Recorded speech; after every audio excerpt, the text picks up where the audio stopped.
On today's question of faith, is there a gospel according to Ted Lasso?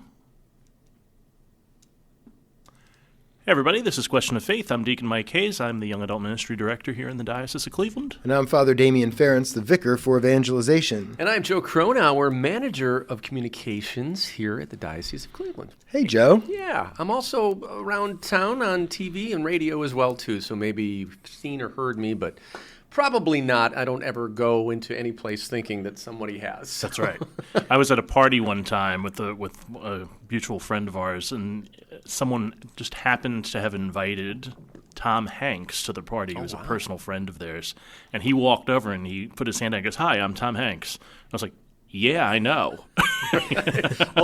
There's only a few people that don't need to do that. But think about the humility. He didn't assume No doubt. that none of us knew who he was. Right. So, I don't know if I would recognize him immediately outside of a context. especially if he's dressing for a part or something, Yeah. like growing a beard or, whatever. And it's always polite and courteous to reintroduce yourself, because sometimes people have brain fog and they can't remember your name. So I'd much rather have someone say, "I know who you are. Why did you do?" I'm like, "Oh, just as a courtesy." It's always a good thing to do. We learned that actually in our Monsignor Manners classes in the seminary. Ah. Really, Yeah. they actually teach you that kind of grooming, Yep. so to speak. Yep. Social The good grooming. kind of grooming. Yeah. How to shake hands with someone properly. You don't keep holding onto the hand. You don't keep going up and down like Right. you're jacking up a car. It's one bump. look a guy in the eye, shake his hand. The other thing we learned was that you, as a gentleman, you don't extend your hand to a woman. It's her right to shake your hand or not, and she's the one who will extend the hand. Oh, that's But a interesting. gentleman can always go to another gentleman. Is that true after Mass for you? Do you like have your hand extended do. after Mass, even if it's a woman? No. I have my hand down, but if someone puts their hand out, then I'll go for it. Yeah, that's See, these are the kind of things Yeah. that you pick up and you learn from places that you never thought you would necessarily. I mean, you're getting groomed to actually use social graces in the seminary. I just never thought that would be taught, and that's wonderful to hear. Yeah, so many of us come in not even knowing how to use utensils properly. Yes. And then when you cut, you put your incredible. finger on the top of the knife, and Yes, then that's right. you put your Very knife nice, though. down, That's and very then good. So there's a lot of that. The other one, I know we want to get to Ted Lasso, but this is important. If you ever go out to a fancy dinner, and you have to remember, well, which is my water and which is my bread, because you'll have two plates. So you make with your fingers a B. You can't see me doing this, but I'm like making the OK sign with my left hand and my right hand. So the B is bread. That's your left. And the D, it's a small d, is drink. So Now that's you're saying B and D in sign language. Yeah. Those Well, I are got, is that signs. right? That's Are those exactly signs? right. Okay, so yes. B, Yep. bread B to is my those. left, That's and true. and D to my right, and then I know my drinks on my right. But those things too. Yes. The other thing, you're not supposed to leave your napkin on your chair. You fold it and put it on your table. That's another thing that I didn't know until I went to the seminary. You're right. It's not sign language. It just looks like the letter B and the Yes. letter D. Yeah. Got it. Okay. And see, this is what we're talking about today, because we're finding inspiration in the least likely places. Absolutely. You never thought you would learn about which side is the bread, which one's mine, and which one's water, and this and all that. But you're finding it here on A Question of Faith. That's right. it. Everything we needed to learn about Catholicism, we learned from Ted Lasso, right? Finding inspiration in the least likely places. Yeah, Be so, curious, not judgmental, after all. Exactly. so you two, I think, are the biggest Ted Lasso fans here at 1404. There's 207 employees, I think, And and Diocese of Cleveland, yeah. both of you have a sign that says "Believe" in your office. Correct. And I saw it in there, and I knew it was Ted Lasso. And Deacon Mike has been talking about Ted Lasso for as long as it's been out. Yeah. I suffered a little bit of sickness a few months ago, and a friend recommended I should watch Ted Lasso. And, of course, you already recommended Ted Lasso. And then you hear it from a few other people. I'm like, all right, it's time for Ted Lasso. So I will admit I have not made it through all 3 seasons. I've made it through season 2 up into the last episode. I am a binge reader, but I'm not a binge watcher. But I'm here for what you have to say. So where are we going with this? First of all, if you can teach me how to binge read, I will teach you how to binge watch. Just saying. I told Kayla Gill we were coming up and doing this, and she's like, "You can't binge watch because you can't sit still." I'm like, "That's not true. When I write or when I read, I can sit Yes, still." you can.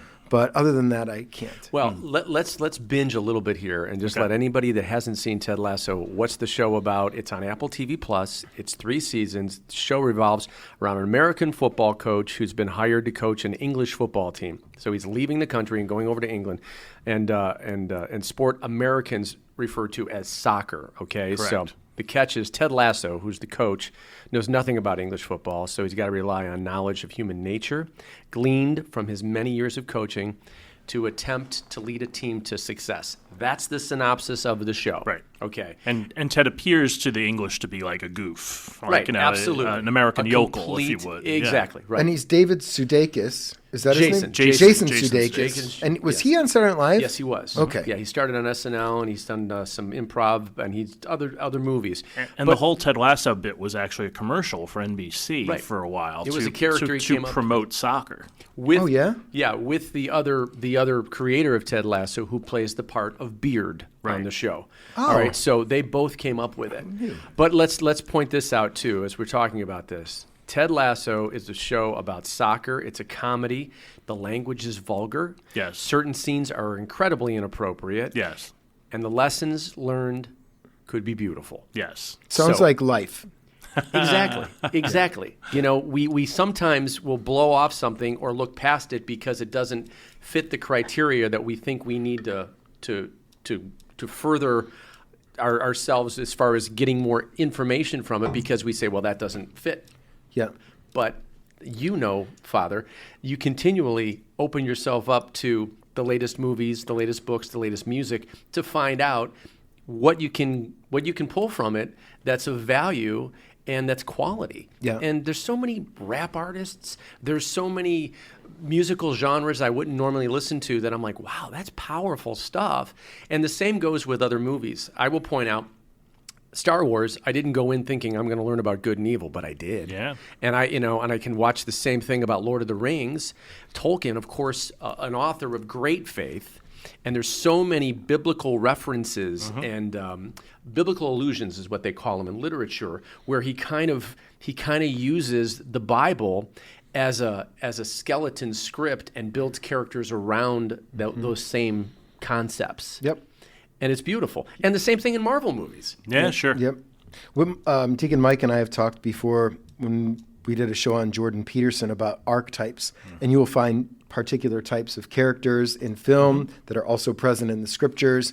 And so it is an important part, and I don't think every Christian is called to do what I would call cultural research, because you really have to be grounded in your faith and community. Sure. You have to be studying the faith in order to enter in, so that you don't get sucked into the world and then lose your morals and your standards. But there are certainly things to learn, and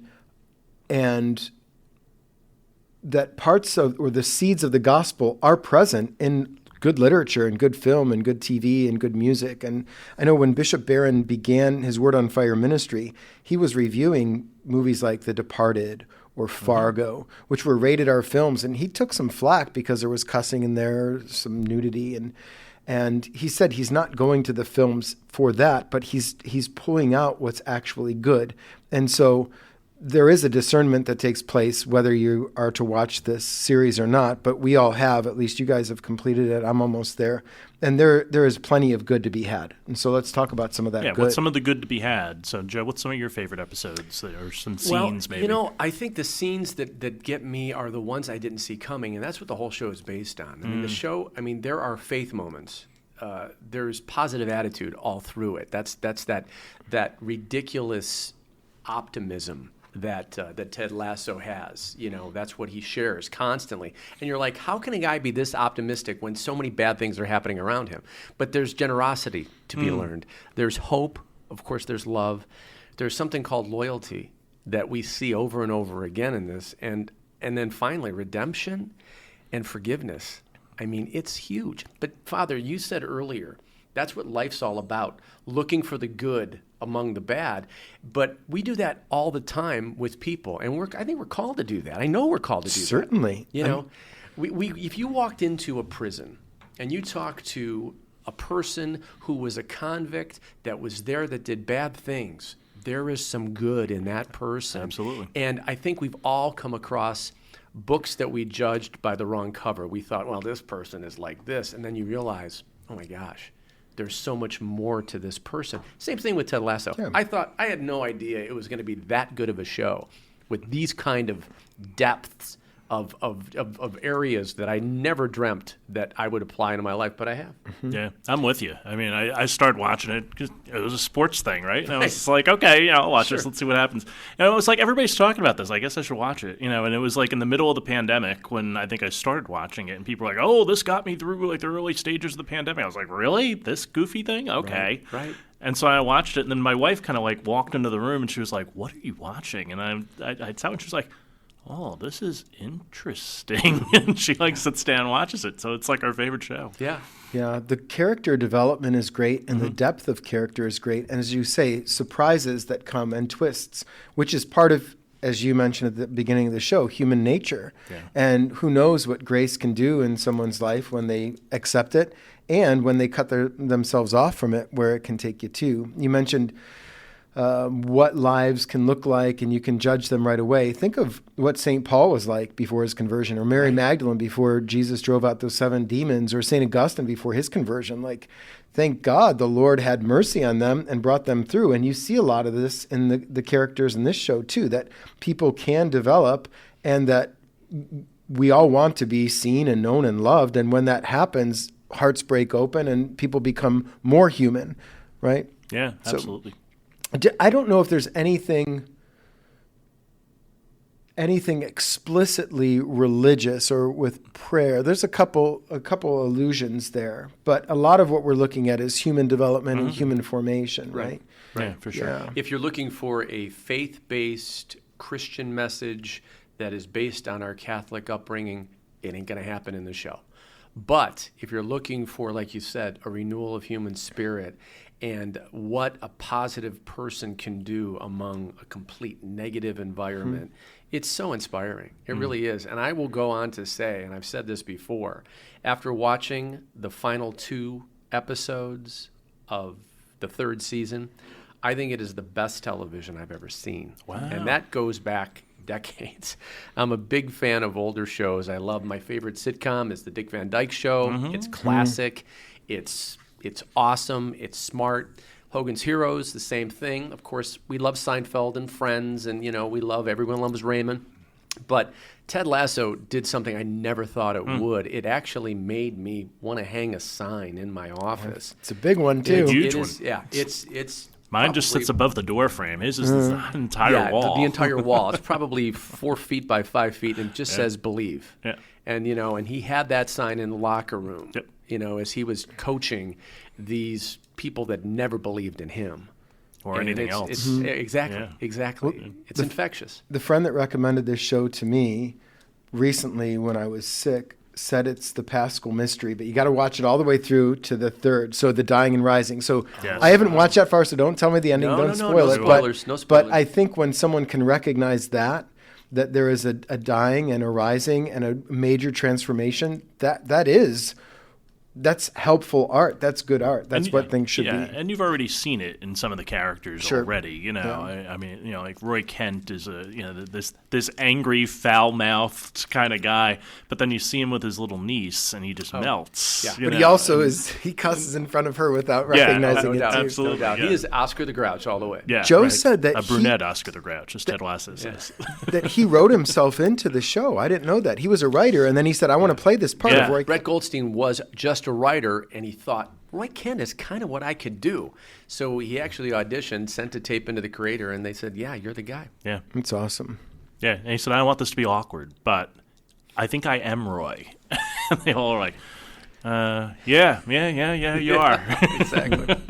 I felt seen by him because in the most recent episode, it was Keeley, I think, who was commenting on his wardrobe. And I wear my clerics often, Sure. and when I work, but if I don't, I'm still usually in black, and like him, or he's like, this is deep charcoal, when he said that. So I thought, yeah, that's cool. That's kind of how I like to wear.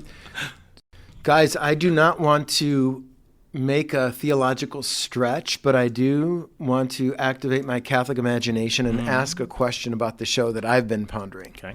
So one of the things that Ted does is he makes these little, what are they, biscuits or something? Or Yes. biscuits. Right. Exactly. And at they're first... they're like cookies, English cookies. English cookies. Rebecca doesn't know where they're coming from, and she, in the first season, rejects them or refuses them, but then she likes them, and he keeps making these throughout.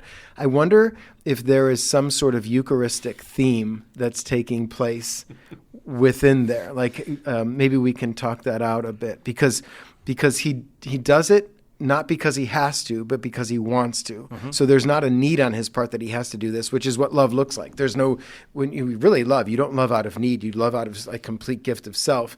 And I think that is one of the ways that he shows his love and affection for other people. It's nothing that he has to do, but he wants to do, and people delight in his gift. Mm-hmm. And in some ways sort of self-sacrificial, not only because he's making them, but he also doesn't know what Rebecca's doing to him. Right? You know, Rebecca set him up for failure. You know, she was like, let's bring this yokel in here who doesn't know anything about soccer, and let's make him coach a team, and the team will be so bad they'll get relegated. Mm-hmm. And yet, Ted continues to kind of give of himself. Mm-hmm. Yeah. Right. And which changes her heart, not necessarily his. His heart doesn't need to be changed. Hers that we all do. It's those little things. I mean, he just makes these things before he comes into the office, gives them to her. And again, we never see this. Right. It's just one of these little nuances that happens. And, oh, by the way, but think about the people in your life. The ones that show up, the ones that have candy in their bowl, and you're like, oh, that's really nice, and you do that, but you don't realize that is part of their ministry. Yeah, they were thinking of you when they bought the candy, or we don't see him ever making these biscuits or these cookies, but it takes time. The other thing, too, that I learned when I was in Italy, the Italians are big on something called bella figura. It's the beautiful figure. So if you go to a candy store or a bakery, not only will you say, I want this particular pastry or this particular cookie, they'll take it, they'll put it in tissue paper, then they'll tie a bow on it, then they'll put it in a box, another bow, and a sticker. So it's beautiful. And that's part of it too. And I think Ted does that. He could easily put this in a Ziploc bag and say, here, but he wants the presentation to also be beautiful. And those little things matter. He notices other people, and he knows what matters to different people. You have Deacon Mike, one of your gifts on Strength Finder is individuation. Yes. So that you are able to, you don't just have like a boilerplate thing you do with each person. You figure out how someone receives something, and then you present it to them in that way, whether it's conversation or compliments or gifts, giving, right? All those things. Yeah, right. Mm-hmm. Yeah. So I think he's got that. He's got that too. Yeah, Ted does. and the interesting thing with the biscuits for me is that one day he messes up the recipe and puts salt instead of sugar, and he comes in and he hands it to her. He goes, "Oh no, let's pretend that didn't happen." And she like takes a bite out of it, and she goes, "Wait a minute." Like initially she was like, and she'll, wait, hold on. Oh, you sneaky, salty. She was like, that's really good. No, there's a number of those scenes that, like we say, sneak up on you. Yeah. And I just, it's a really good question though, because I think you can attach a lot of things. I think there's a couple of moments that I think a lot of people across the entire world have pulled away. Be a goldfish. Yeah. And 10-second memory. He was encouraging one of his players not to dwell unnecessarily on past disappointments. And he says the memory of a goldfish is that it disappears immediately. Mm-hmm. There is no memory. They don't have a memory. So we need to be more like a goldfish. Mm-hmm. Be a goldfish. Mm-hmm. Because, as I always say, that the rear view mirror is so small, but the windshield is so big, we should not be looking back as much as we're looking forward. Mm-hmm. We should keep that minimized. And I think that's a great lesson for all of us. Yeah. Learn from your mistakes, go forward. Because you can really get paralyzed if you get caught in the past. That's Absolutely, true. Yeah. During our grandparents' workshop that we did a couple of years ago now, one of the things I told grandparents who were concerned about their children not being Catholic, I said, well, what are they interested in? And I said, look, so this is Ted Lasso, if you've seen the show. Be curious not judgmental. If you wag your finger at them and say, "Why aren't you Catholic? Why don't you get a church?" They'll never go. Right. They're just going to push back on that. And I said, but if you invite them into this by being curious about what really sets them up, I said, here's a great example. I said, someone went to their son and said, well, what are you interested in? I mean, I raised you in this way. I raised you to be a good person. What are you into? He goes, I really like feeding the hungry. He goes, I go down to the soup kitchen. I feed people at this place. Just like, our parish does that. And he was like, no, I didn't know that. Right. He was just, well, would you come with me to that soup kitchen instead of the one you go to? And he was like, yes. And then he started going to church again because he saw the value that he held was held in this church that he didn't realize held that value. How many times in the Bible, in the Gospels, is Jesus curious? Yeah. Asking someone that he obviously knows the answer to. Yeah. What do you want from me? What do you want me to do for you? What do you want me to do for you? And, there it is right there. Jesus knew the answer to that, but we needed to put it in a form, in a question, or not a question, but a statement. We need to go to the Lord. But, yeah, that's a really good point. And that scene that you're referring to dart scene, is the dart scene. I think it's one of the best scenes in television. It's so good. Because it is a come from behind underdog story where you didn't know Ted had dart skills, and he proves it, and he is so eloquent with it. He's not in his opponent's face. He's like, it's interesting, when he tells the story, and it just makes you feel like, oh my gosh, that's awesome. But again, I think that can be applied to so many things. The passion of the Christ. I mean, he didn't say a word. Jesus walked the walk, did what he had to do, and proved to everybody. And it's like in life, we want to say the perfect thing. You know what I wish I would have said? But most of the time, when you say little, you say more than anything. Yeah, absolutely. And the thing about Jesus and the incarnation, he's true God and true man, but he never used his divinity to overpower his humanity. Like people say, why didn't he go after the Roman soldiers? Why didn't he get himself off the cross? He's allowing the evil to come upon him so that he can respond actually in a nonviolent way, just like Ted Lasso did, not by putting them down or insulting them, but by playing darts well and winning the game. And so, yeah, it was a beautiful example of humility there, but also strength and power in a nonviolent manner, which is really attractive. Yeah. Maybe last piece on this is, one of the things I think that the show has really done well has kind of raised up mental health issues as being things that that many of us face and that many of us seek treatment for. And so the whole team goes to a sports psychologist, and they all come out like changed, oh, this is great. Dr. Sharon. Yeah, Dr. Sharon, which is great. The panic attacks that Ted goes through, the anxiety that he goes through, and if anybody's listening and has ever gone through it. Oof. The depiction, guilty. Let's all raise our hands. All of us. All of us. Yeah. It is so realistic how they presented that, and I've talked to so many people and have done things I found on YouTube as far as dealing with those things. It's really good. Before we run out of time, I just want to run through a couple of quotes. Yeah, go for it. And just some great stuff that maybe you can take if you're listening to this for the first time. You don't have to watch Ted Lasso. We're not saying you have to go watch it, but there's some really good things here. The man once said, "The harder you work, the luckier you get." I mean, that's just brilliant. Taking on a challenge is a lot like riding a horse, isn't it? If you're comfortable while you're doing it, you're probably doing it wrong. Listen to your gut. On the way down to your gut, check in with your heart. Between those two things, they'll let you know what's what. That was season 2, episode 11. I just watched that one last night. I remember that. It's so good. I think things come into our lives to help us get from one place to a better one. Yeah. Amen. Doing the right thing is never the wrong thing.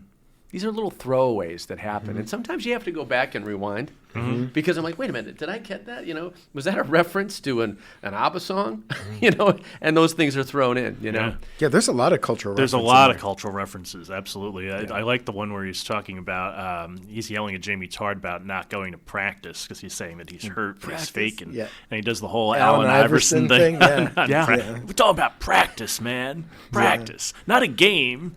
We're talking about practice. And if you're ever going through a sad moment and you feel like you're all alone, there's one scene where they lose, And he said, I want you to be grateful. This is Ted Lasso.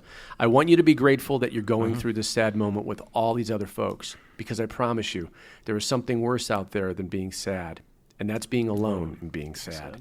Yeah. Ain't nobody in this room alone. Let's be sad now. Let's be sad together. And then we could be a goldfish. Exactly. Exactly. No, it's a great show. And you know what I love, too, is that you both pull these shows in and references.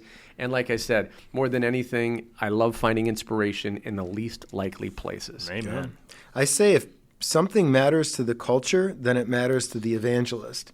So if people are watching this show, they may not realize exactly what they like about it or why they like it, but they may just say, I just love that show. And it's on us to help people understand and do some theological reflection on why that might be the case. Absolutely. So I love doing that. That's probably one of the favorite things I do. So Ted Lasso, Apple TV, check it out. Mm-hmm. Check out scenes on YouTube too if you want to dabble first, and then go back and look. It's always fun. It's always fun to do that, I think. So this is. I think I'll investigate this a little bit more. It's worthy. Yeah, it's for worthy. sure. So Church Search this week, I was out at Holy Family Parish in Parma last night, and Dale Schaefer, who's a candidate for the diaconate, did his mass enactment. That's like sort of like practice mass, where he gets graded on whether he's, he knows all the things that he needs to do as a deacon. He did very, very well. Lovely church, kind of minimalist in terms of decor. It's modeled after a church in Florida, I think. Okay. Yeah, that makes A sense. more modern church in Florida. It's right there in Parma, like you said, on the corner of Pleasant Valley and York Road. Yes, right. My mom grew up in like Buckeye neighborhood, either St. Catherine or Elizabeth of Hungary. She went to Holy Name, but then her family moved out to Parma, and that's where my mom and dad got married in 1970 at Holy Family Parma. Father Dave Stavars, a former student of mine, is now the administrator, or is he the pastor? I don't know if he's been installed as pastor yet, but he's there. Father Joel Spolney's there. Mm-hmm. It's a big church. They still have a grade school. Although Joe knows this because he grew up in Parma too. At one point in time, Holy Family in Parma had like 5,000 or 6,000 households. Yes. So did St. Charles. But the suburbs have kept expanding. So now you've got it's out in Avon and Medina and Hudson and what do you call it? Where St. Barnabas and Northfield. So the first ring suburbs, the demographic has changed over the last 25 years, but still a great parish. And by the way, great Chinese restaurant right across the street. Really? Mandarin House. Really? Yeah. Now, have you ever... Next time. Do you remember Mamma Mia's? Oh, sure. Okay, because it closed, and then it reopened, right, during COVID. It didn't last. It didn't last? No. Cinnamon and gravy. I like that place. How about Rito's Bakery? That's no longer there either. How about Perry's Rock Pile? No. Remember that? You go there and get your CDs and your I can bring up Helen Hutchley's from the same area, too. Oh, yeah. So right there. So. Anyway, Parma boys. Next week on Question of Faith, which restaurants in Parma were the best? We'll bring Joe back. Mr. Hero's right across the street. Mr. Hero. We're getting free advertising here. And Tri-C is right across the street. Prospective sponsors. This is true. Yes. All right, so readings for this coming Christ the King Sunday. End of 2024 liturgical year. Absolutely. And by the way, Young Adult Mass, 4 o'clock on Saturday, so for the Vigil of Christ the King. Sunday, TV Mass on WUAB and the CW, Father Ference presiding, Very 10 nice. a.m. All right. So, you want to start? No, go ahead. Okay. The responsorial psalm, the Lord is King, he is robed in majesty. And one of the things I like to consider on Christ the King Sunday is how strange a king we have, because he's actually not wearing a robe. Jesus was crucified not wearing anything. We cover him up for modesty's sake. He didn't have a golden crown, he had a crown of thorns. His throne was actually a cross. So he looks a lot different than what we'd expect a king to be. And he does so out of love. He empties himself so that we're not threatened by him and we receive him in our hearts. So that's where I'm going with my homily. How about you? The first line, I'm not preaching this week, but the first line in John, Pilate says to Jesus, "Are you the king of the Jews?" I'm just going to goof on this for a second because I'd walk in all the time to a priest friend of mine. I would say, "Father, I have a question." And he would say, "Are you the king of the Jews?" And I would say, "It is you who have said it." And then we would laugh. But I think that it's interesting that Pilate asks Jesus sort of a secular question, like, are you this king that everybody's talking about? Are you a threat to Caesar? Because if you are, then I've got a problem, and then Jesus refuses to answer, and it kind of all goes. I think it's one of the goes greatest ways. courtroom scenes ever. Yeah, right. I mean, truly. Yeah, you think about that. Love me a good. I've never thought drama. of it as a courtroom scene, but now I have. Yeah, exactly. I just thought of something else as you were saying this, and I'm reading. So the title of the solemnity is The Solemnity of Our Lord Jesus Christ, King of the Universe. And you'll hear today, it's common, especially online, the universe says this or the universe says that. Yeah. And people will talk about the universe as if the universe is God or is a person. But actually the universe is what has been created by God. And Jesus is the king of it. So why go to creation when you could go to the creator? So I might go that way with my homily. I don't know yet. I've still got time. It's Tuesday. Yeah, exactly. Still in the oven. You don't know what biscuit you're baking. Yeah, I think it's still on the counter, and I still have the ingredients. I haven't put them together yet. In case you were hoping, I'm not making biscuits with the boss. Just so you know. You wouldn't want them if I made them. I don't need biscuits. I'd eat like beef jerky. Oh, very nice. I like high protein stuff. Anyways, I'd like to know what's in my food, and I have a better chance with biscuits than jerky. Oh yeah. Oh, yeah. Well, my friends give me venison jerky, which is pretty good. They must be dear friends. Good night, everybody. Joe will be here all week. And Try the venison. Exactly. All right, this has been Question of Faith. Check out Ted Lasso. Check out Young Adult Mass this week. Check out the TV Mass this week with Father Damien as the presider. And we'll have this and a whole lot more next time here on Question of Faith.